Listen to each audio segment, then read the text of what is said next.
Budget पर चर्चा के दौरान जातिगत मुद्दा उठा। लोकसभा के एलओपी राहुल गांधी ने जातिगत जनगणना कराने की बात रखी तो बीजेपी सांसद अनुराग ठाकुर ने उनसे उनकी जाति पूछ ली। उसके बाद अखिलेश यादव ने पलटवार करते हुए पूछा कि आप कैसे जात पूछ सकते हैं। अभी जातिगत जनगणना का मामला फिर से बिहार चला आया, क्योंकि ये मामला बिहार से ही शुरू हुआ था। बिहार की सरकार ने जातिगत जनगणना कराई थी जब नीतीश कुमार और आरजेडी की गठबंधन की सरकार थी।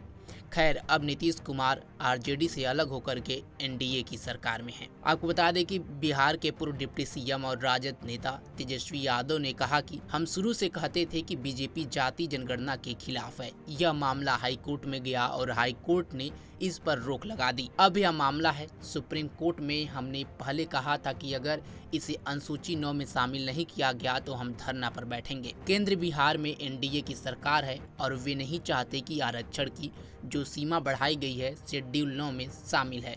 हम सुप्रीम कोर्ट के जवाब का इंतजार कर रहे थे और सुप्रीम कोर्ट में केंद्र सरकार अपने जवाब में झूठ बोल रही है। सुनिए तेजस्वी यादव ने जातिगत जनगणना और जातिगत आरक्षण को लेकर के क्या कुछ कहा। सरकार में रहे तो इस काम को हम लोगों ने किया, लागू किया, और हम लोग शुरू से कहते थे कि भाजपा जातीय गणना के खिलाफ है। भारतीय जनता पार्टी बिहार को विशेष राज्य का दर्जा नहीं देना चाहती है और भारतीय जनता पार्टी जो है शेड्यूल 9 में जो महागठबंधन की सरकार ने आरक्षण पिछड़ों का अति पिछड़ों का जो बढ़ाया है उसको डालना नहीं चाहती है अनुसूची 9 में। यानी तीनों चीज हम लोग उस समय भी शंकित थे कि कोई ना कोई कोर्ट चला जाएगा और इस प्रकार की बातें आएंगी। कोर्ट में ये मैटर गया और कोर्ट द्वारा जो है ये रोका गया। फिर ये मामला जो है अभी सुप्रीम कोर्ट में है और हमने पहले भी कहा था कि अगर अनुसूची 9 में इसको नहीं डाला जाएगा तो हम लोग सड़कों पर आंदोलन करेंगे। और बिहार सरकार किस प्रकार से पक्ष रख रही है हमको, क्योंकि भरोसा नहीं है मौजूदा एनडीए सरकार पर, बिहार की सरकार पर, क्योंकि भाजपा जो है उसमें बड़ी पार्टनर है और चाहे केंद्र में हो या बिहार में एनडीए की सरकार है। और मुझे पूरा भरोसा है कि एनडीए की सरकार चाहे बिहार वाली हो या देश में हो, ये नहीं चाहते हैं कि जो आरक्षण की सीमा बढ़ाई गई है उसको अनुसूची 9 में डालें। तो हम लोगों का पहले भी कहे थे कि हम लोग इसमें सुप्रीम कोर्ट में हम लोग जाएंगे और हम लोग केवल इंतजार कर रहे थे भारत सरकार के जवाब का, जो कि स्पष्ट रूप से ये जवाब आप लोगों के समक्ष मिला है। इसमें यही सवाल पूछा गया था कि भाई क्या आरक्षण आप बढ़ाइएगा अनुसूची 9 में, स्पेसिफिकली जो है बिहार के शेड्यूल 9 में आप डालिएगा कि नहीं डालिएगा। तो भारत सरकार ने जवाब दिया है, no sir, the matter falls under the preview of the state government as per provision of the constitution. अब आप बताओ, ये सरासर भारत सरकार झूठ बोल रही है।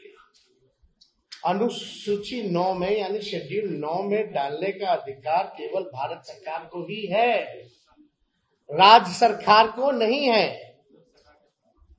ये पूरी तरीके से झूठ बोला जा रहा है, संसद में झूठ बोला जा रहा है।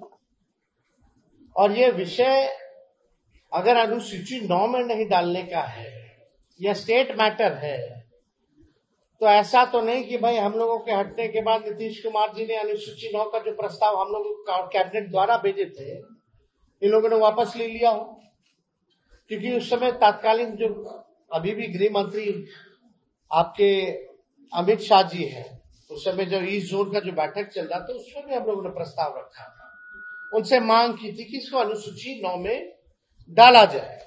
अब मामला है कि कोई भी, चाहे नीतीश कुमार जी हो, जनता दल यूनाइटेड के कोई नेता हो, सभी लोगों के मुंह में दही जमा हुआ है। कोई भी इसको लेकर के आवाज नहीं उठा रहा है। जब हम लोगों ने किया था इस काम को तो बड़े ढिंढोरे पीटे जा रहे थे जनता दल यूनाइटेड के द्वारा। अब करेगा कौन? करने वाले भी तो वही है। Janata Dal United is the part of the government of India. तो ये खेल जो ये लोग खेलना चाह रहे हैं, ये साफ दिखाता है कि इनके नियत पे सवाल उठ रहा है, कि इनके नियत ही नहीं है कि इसको शेड्यूल 9 में किया जाए। ये पिछड़े, अति पिछड़े, दलित, महादलित, आदिवासियों के हित में जो काम हुआ है उसको ये लोग नहीं चाहते, स्वीकारना नहीं चाहते और इसको पूरी तरीके से फंसाया जा रहा है। आपको बता दें कि बिहार पहला राज्य है जहां पर जातिगत जनगणना कराई गई थी और उस समय बिहार में महागठबंधन की सरकार थी जिसमें नीतीश कुमार, आरजेडी, कांग्रेस की मिलीजुली सरकार थी। वहीं अब बिहार में एनडीए की सरकार है, नीतीश कुमार ही मुख्यमंत्री हैं, लेकिन अब बीजेपी के साथ गठबंधन में है। खैर, इस पर आपकी क्या राय है कमेंट बॉक्स में जरूर बताएं। तमाम खबरों के लिए जुड़े रहे हमारे साथ और देखते रहें पंजाबकेसरी.com। धन्यवाद।